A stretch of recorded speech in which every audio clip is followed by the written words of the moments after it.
JSS UDF മുന്നണി വിട്ടതായി party general secretary KR Gouriamma. മുന്നണി ബന്ധം ഉപേക്ഷിക്കുന്നതിനുള്ള പ്രമേയ റിപ്പോർട്ട് ആലപ്പുഴയിൽ നടക്കുന്ന JSS 6ാം സംസ്ഥാന സമ്മേളനം അംഗീകരിച്ചതോടെ പാർട്ടി രണ്ടു തട്ടിൽ.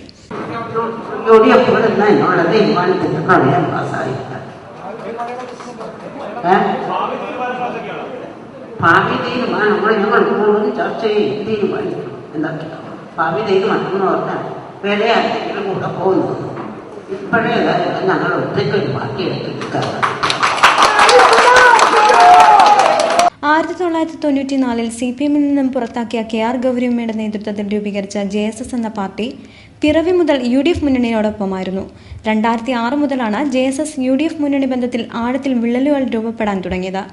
അക്ഷരാർത്ഥത്തിൽ KR ഗൗരിയമ്മ അരൂർ മണ്ഡലത്തിൽ നിന്നും പരാജയപ്പെട്ടത് മുതൽ മുന്നണി ബന്ധം വഷളായി എന്ന് തന്നെ പറയാം. തുടർന്നങ്ങോട്ട് അസ്വാരസ്യങ്ങൾ നിലനിൽച്ചു. ഇപ്പോൾ ഇതാ 20 വർഷത്തെ കൂട്ടുകെട്ട് അവസാനിപ്പിച്ച KR ഗൗരിയമ്മയുടെ നേതൃത്വത്തിലുള്ള JSS UDF മുന്നണിയിൽ നിന്നും പടിയിറങ്ങുന്നു. പടിയിറക്കം JSS 6ാം സംസ്ഥാന സമ്മേളന സമാപന വേളയിൽ party general secretary KR Gouriamma ഔദ്യോഗികമായി പ്രഖ്യാപിച്ചു. ജനങ്ങളുടെ പ്രശ്നങ്ങൾ പരിഹരിക്കാൻ കോൺഗ്രസിന് സമയമില്ലെന്ന് പറഞ്ഞ ഗൗരിയമ്മ UDF സർക്കാരിന്റെ ജനദ്രോഹ നടപടികൾ ഓരോന്നായി ചൂണ്ടിക്കാട്ടി JSS UDF വിടാനുള്ള കാരണങ്ങൾ വിശദീകരിച്ചു. ഇരുമുന്നണിയിലും ചേരാതെ ജനകീയ പ്രശ്നങ്ങൾ ഏറ്റെടുത്തുകൊണ്ട് ജനകീയ പാർട്ടിയായി JSS നിലകൊള്ളുമെന്ന് ഗൗരിയമ്മ നിലപാടറിയിച്ചതോടെ JSSന്റെ രാഷ്ട്രീയ ഭാവിയെക്കുറിച്ച് ഇപ്പോൾ പ്രവചിക്കാൻ കഴിയില്ല എന്നതും വ്യക്തം. UDF മുന്നണി ബന്ധം JSS അവസാനിപ്പിച്ചതോടെ പാർട്ടി തന്നെ രണ്ടു തട്ടിലായി.